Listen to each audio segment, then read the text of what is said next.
Hey there, and welcome to episode 65 of Busy Kids Love Music, a podcast for music-loving families. I'm Carly Seifert, the creator of Busy Kids Do Piano, and I'm so happy you're joining me today. Our episode today is brought to you by my Busy Preschoolers Do Music course, which is my introductory course for the littlest learners that's filled with play-based activities as we explore musical concepts together. We just released part 3 of the Busy Preschoolers course, and I would love for you to check it out. It's my most popular piano lesson course, and it's such a fun way to get your little ones going with musical instruction. You'll find out all the details about the course at busykidstopiano.com/busypreschoolers, and I'm going to link to the course in the show notes as well. Today on the podcast, we're going to finish up our 3-part series on composer George Frideric Handel. In episode 63, we learned a little bit about Handel's life and musical style. And in the last episode, episode 64, we talked about his music for the royal fireworks. And I'll be sure to link to those previous episodes in the show notes in case you haven't had a chance to listen to them yet. Today, we're going to be learning about and listening to another of Handel's most famous works, water music.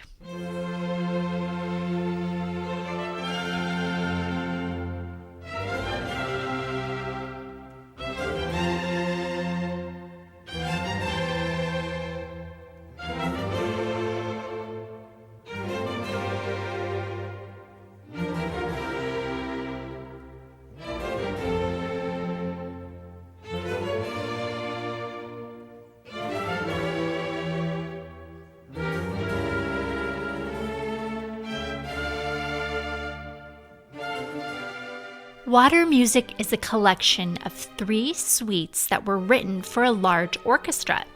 The first performance of the collection took place on a July evening in 1717 as King George, now remember Handel is the composer for the king, boarded a royal barge at Whitehall Palace with some of his wealthy friends for a trip up the Thames River toward Chelsea. Another barge followed the king's, containing about 50 musicians who would perform Handel's music, and then many other boats and barges took to the river during this time so that they too could enjoy Handel's music.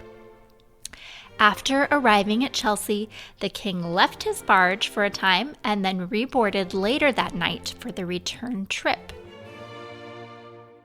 He loved water music so much that he ordered for it to be repeated several times over during his royal cruise.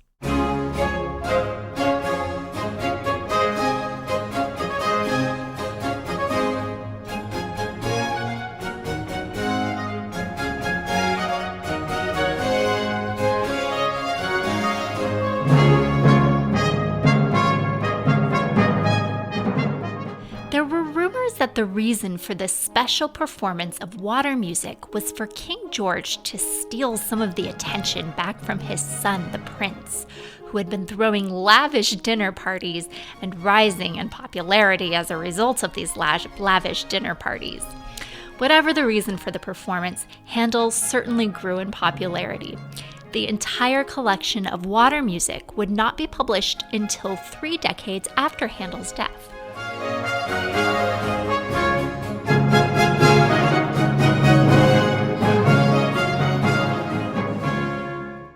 And because the music wasn't published until after his death, we're not really certain what Handel intended as far as the order of the pieces within each suite was concerned. So we've grouped them according to their key signature, with each group containing about 5 to 10 pieces. As you may have noticed as you listen to the music in the background of this episode, each of the pieces has its own character and style.